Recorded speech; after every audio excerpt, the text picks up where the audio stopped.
l'instar des autres pays du Sahel, le Niger se caractérise par une faible couverture énergétique. C'est ainsi qu'en milieu urbain, nous avons 50% de couverture énergétique pour moins de 1% en milieu rural, ce qui constitue une moyenne nationale de 10%. Et vous conviendrez avec moi qu'il y a des efforts à faire. Alors, le Niger a entrepris des actions sur plusieurs plans.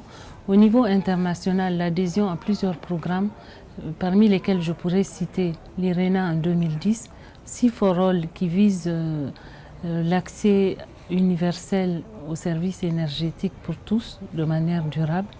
Je peux citer aussi au plan régional le livre-blanc de la CEDEAO. Au plan national, je peux citer le PRAS. Nous pouvons citer la création de l'Ampère en 2013. Nous avons adhéré récemment à Marrakech, en marge de la COP22, à l'Alliance solaire internationale, qui est une initiative du gouvernement indien et du gouvernement français tendant à mettre en synergie les efforts afin de diminuer le coût de la mise en œuvre des énergies renouvelables, notamment le solaire. Et je voudrais rappeler ici qu'une des priorités du programme de Renaissance 2 du président de la République, Mahamadou Issoufou, est celui de l'électrification de 200 villages par an jusqu'en 2021. Ceci donc va de pair avec un développement harmonieux de cette agence de promotion de l'électrification rurale et nous comptons sur nos partenariats et nous sommes contents de voir que nos projets rencontrent l'adhésion des partenaires techniques et financiers, des agences qui sont là pour la promotion des énergies, notamment des énergies renouvelables. Et nous souhaitons que le partenariat avec l'IRENA se développe et soit des plus fructueux pour les années à venir.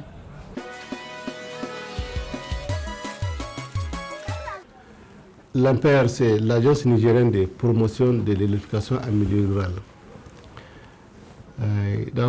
Il s'agit d'une structure qui est en charge de l'électrification rurale sur toute l'étendue du territoire et qui doit assurer cette activité tout en privilégiant les énergies renouvelables.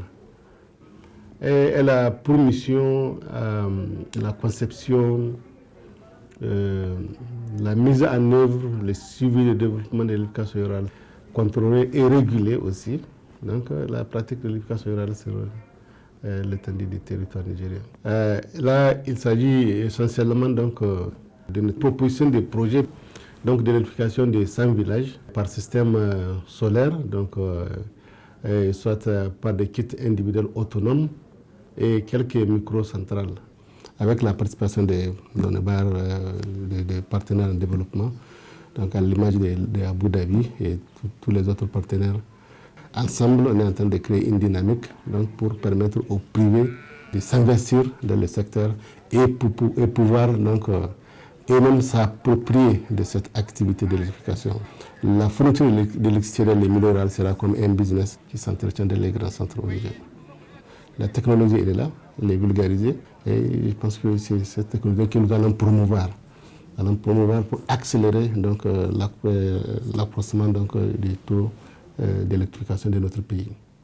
Nous avons prévu donc, la sélection et la formation donc, des opérateurs des services délégués donc, qui seront sous notre coordination donc, pour pouvoir assurer la maintenance, l'installation et le suivi de ces ouvrages. Et nous pensons qu'avec cette approche, nous serons à mesure donc, de réaliser de bons résultats en ce qui concerne la question de recouvrement et la pérennisation de ces installations et la continuation de cette activité. Oui, vous savez, dans le cadre de la réalisation du projet PASSAFO, PASSAFO, c'est le programme d'accès aux services énergétiques. Et là, il s'agit donc d'apporter des services énergétiques modernes pour les ménages. C'est à travers cette initiative que nous pensons d'ici peu de temps, donc tous les services vont atteindre tous les coins du Niger. Bien que l'électrification n'a pas atteint tout le village, le travail a été mené de bout en bout avec vraiment la main-d'œuvre locale. Pour ce qui est du commercial, comme vous avez vu, il y a les panneaux là-bas, là. Il y a 15 panneaux. 15 panneaux. 10, c'est pour le congélateur. 5, c'est pour le domestique. Pour l'énergie domestique, bien sûr. L'énergie domestique marche très bien. Le matériel qu'ils ont amené, à part les 5 panneaux solaires, il y a 2 batteries et les accessoires pour emmagasiner l'énergie. Il y a une télé avec un décodeur et une antenne parabolique et 7 ampoules pour l'électrification. C'est les genres d'ampoules ici là que vous voyez. Oui, le paiement pour ceux qui ont simplement le congélateur, c'est 43 000 francs, 43 350 francs par mois. L'énergie domestique, c'est-à-dire ceux qui ont la télé et le ventilateur plus l'électrification, c'est 15 000 francs par mois. Au bout de combien d'années? Pour le domestique, c'est au bout de 5 ans.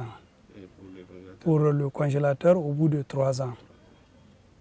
Le matériel pour l'électrification solaire de ce village-là est un matériel impeccable.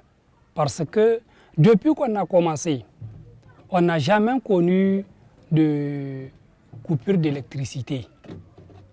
On a l'électricité 24 heures sur 24 heures. Que même au collège, on a amené cette électricité-là. Et là-bas, même pour charger nos ordinateurs, on n'a pas de problème. Ce qui fait que vraiment, en termes de commerce, ça a aussi ouvert l'œil aux villageois. Quand le matin, vous voyez comment, en certaines périodes, comment les enfants viennent acheter Apollo glacé ici, là. Ils demandent bien formés.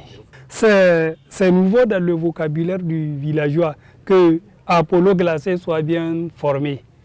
C'est nouveau dans le vocabulaire, mais quand même c'est entré maintenant dans les mœurs. Quand on dit la glace est bien formée, c'est comme ça qu'ils veulent voir Apollo. Ça, c'est les enfants. Bon, maintenant, quand nous, dans le temps, on partait jusqu'à Dosso pour acheter la glace, surtout en période de Ramadan. Depuis que c'est disponible ici, là, au village, bien que c'est en quantité faible, il n'y a que 7 congélateurs ici, là. On ne peut pas satisfaire toute la demande ici.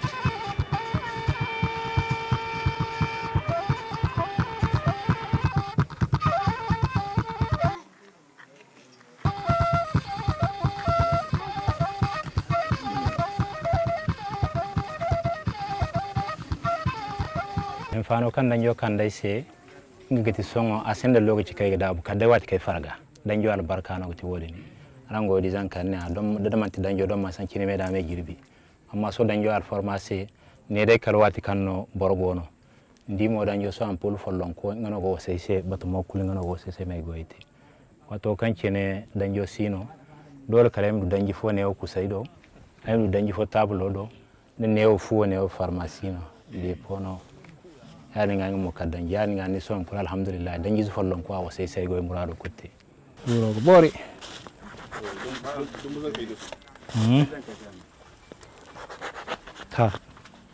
ta fofo wala mantinere ga ribe beeri fo cenno rigote asabu seno ina sawdin te tare ya denga wodi no wana imdu tankan lokaci kulay gono comme denga hinnano ara si hiniga du hankanga fojjina no comme mantribi beeri fono bore gasinen sere no communauté to asabu senen sawete taray ate sibil kangana wat kulego disponible alhamdulillah ngoray go gen fani ndagu ngumo mama markan kalo tor ko safari kan sin wato ka sino aga hiningite paracetamol plaquette hinka am janno tor ko ari modana stenisi kala suba wal subsidine samba nyamay. Oui, Dieu merci. Avec l'arrivée de l'électricité dans notre CSI, nous avons constaté même notre taux d'accouchement assisté, il a augmenté. Avant, on était à moins de 50%. Taux d'accouchement assisté, Dieu merci, avec l'électricité aujourd'hui, on atteint jusqu'à 80%, parfois 100% le taux d'accouchement assisté. Même la fréquentation, avant, la population a peur de venir au centre la nuit. Mais maintenant, Dieu merci, actuellement, là où je parle, on a une femme en travail de la maternité. Et avec le système solaire, on a bénéficié d'un frigo solaire. Ça nous permet de conserver nos vaccins. Vous voyez, tout ça, c'est des avantages. Mais avant, c'est des problèmes.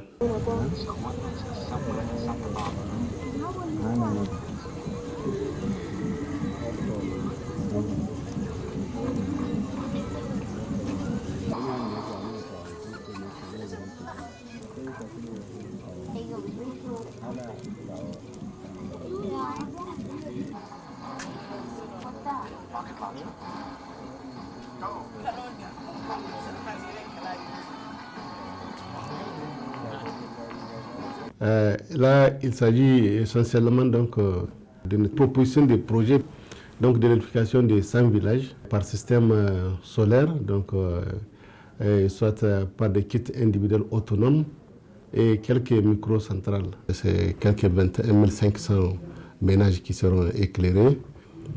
Donc il s'agit essentiellement de diffuser des kits individuels solaires aux ménages ruraux et de construire quelques microcentrales dans des villages qui ont une densité appréciable de population.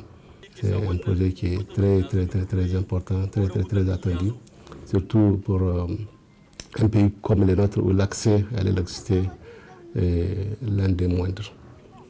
Donc l'objectif c'est de pouvoir améliorer les conditions de vie donc, de nos vaillantes populations en essayant de cibler les infrastructures communautaires, donc à savoir les centres de santé intégrés, les écoles, créer les activités génératrices de revenus. Et nous espérons que ces projets seront des projets qui vont créer l'emploi aux jeunes et surtout que la nouvelle dimension qui a été apportée à notre gouvernance, donc la culture de contre-saison. Si on arrive à mettre l'électricité, donc ces centres marchés que nous allons cibler doivent retenir les bras valides, donc la jeunesse qui part en exode pour manque d'emploi ou manque de travail à faire. Donc l'engouement est grand, l'attente est grande. La perspective des énergies renouvelables au Niger, elle est très bonne. Le Niger est le 3e pays le plus ensoleillé du monde. Donc il n'est pas surprenant que nous arrivions à mettre en valeur donc, cette énergie qui est très disponible partout au Niger. Les taux d'ensoleillement, le temps d'ensoleillement au Niger, c'est entre 8 et 9 heures de temps. Donc en moyenne, on a 8,5 heures de soleil au Niger. Et vous voyez, ce n'est pas une petite chose. Et nous allons, d'ici peu de temps, rendre compte de notre expérience et des changements que ces fonds vont apporter donc, à notre population.